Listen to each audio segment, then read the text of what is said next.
Yo, what's up guys? For today's videos, magluluto tayo ng adobong manok guys. Adobong manok na idadairy ko na siya guys, hindi ko siya nagigisa. So ito guys, tara simulan natin magluto. Let's go! So yun guys, ito po ang ating ingredients, naka-ready na. Ito po ang ating, ilagyan ko siya ng luya kasi yung chicken natin is frozen para tanggal po ang lansa. So meron po tayong luya dyan. Ayan po yung ating garlic and onion. Ito po yung ating chicken guys, pinapalambot ko muna. Malaki-laki ang ating manok guys, good for 1 week to siguro. Adobo ang pinili ko para matagal matamis. Ang ating manok guys is 1.1 kilograms. So yun guys, pinapalambot muna natin. Habang pinapalambot natin ang manok, ito guys, nagluto na rin po ako, nagsaing na ako. Pagkadami-dami sinain ito guys, kasi madami-dami akong gutom na ito. Galing ka sa trabaho na ito guys, pag uwi ko nagsayang ako kaagad, saka pinalambot ko yung ating manok, then nagprepare ako ng ingredients. So yan guys, update ko kayo mamaya pagka igigisa na natin, or ay paglulutuin na natin yung ating adobo guys. Yan. Update ko kayo. Heto guys, malambot na po ang ating chicken, chop-chopin na natin, tara.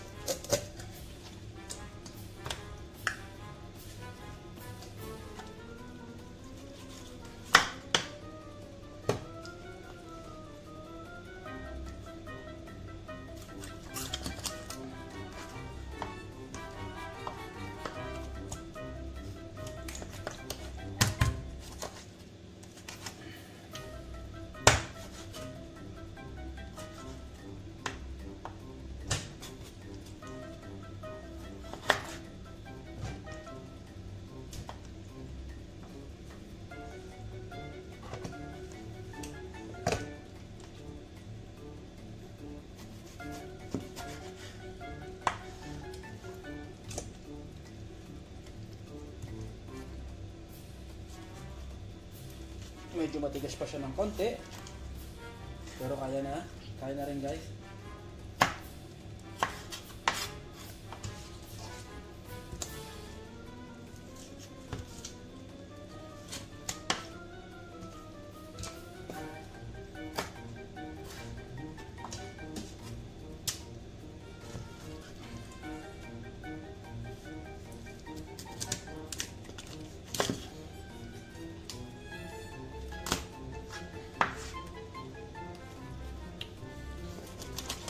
Medyo lumalaban na siya ng konti.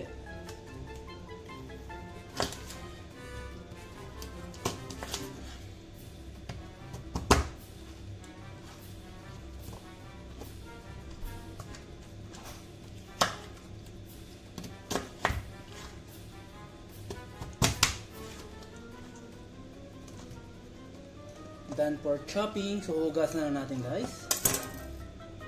So yun guys, hugasan natin ng chicken guys.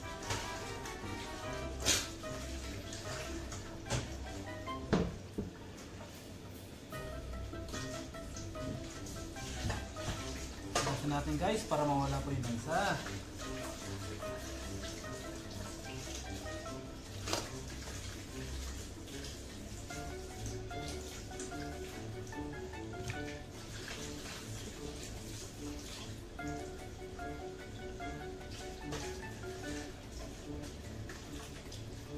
Dami na ito.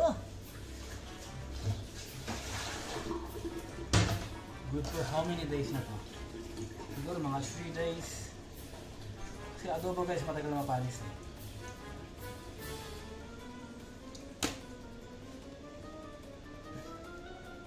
So yun guys, start na tayo magluto. Naka-ready na ang ating mga ingredients dyan. Meron po tayong chili powder, bechin, sukat, toyo, saka meron tayong oysters dyan.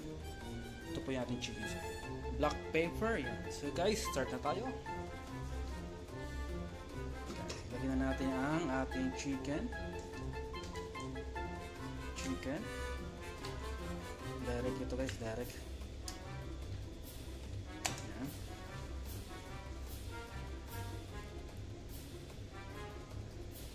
Lagyan natin ng soy sauce.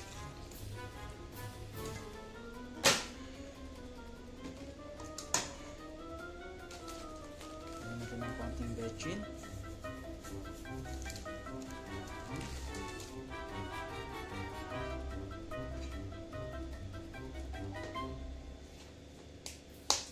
Konting chili powder, black pepper,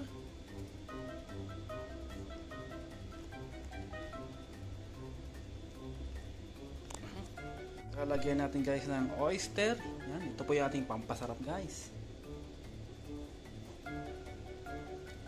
Yan. Saka suka guys, yan, vinegar.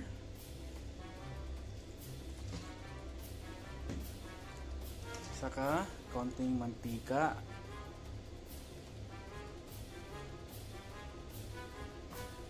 Saka nating halo-haluin. Mix lang natin siya para yung lasa po niya ay mag-balance guys.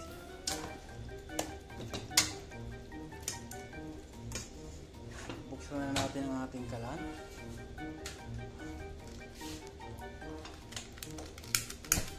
Alright. Then lagyan natin ng konting tubig guys. Yan. Konting tubig lang. Yan.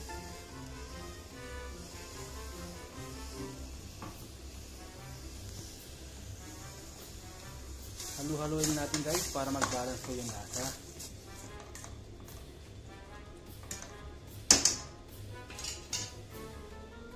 Saka lagyan natin guys ng, huwag natin kakalimutan ng asin. Konting asin lang guys. Alright.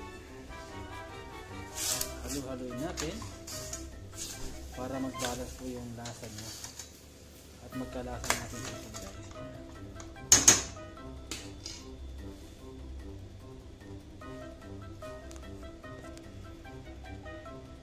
Then saka natin takpan guys para mabilis kumulo. Update ko ulit kay mamaya guys pagka kumukulo at malapit na maluto. So yun guys, kulong-kulo po ang ating adobo. Yan, kulong-kulo guys. Dagdagan natin guys ng konting patis. Yan, konting patis po. Fish sauce, konti lang guys. Yan, para maging malasang ating adobo. So yun guys, kung titignan nyo, medyo malapot-lapot na siya. Malapit-lapit na po maluto. Yan. Malapit-lapit na maluto ang ating adobo.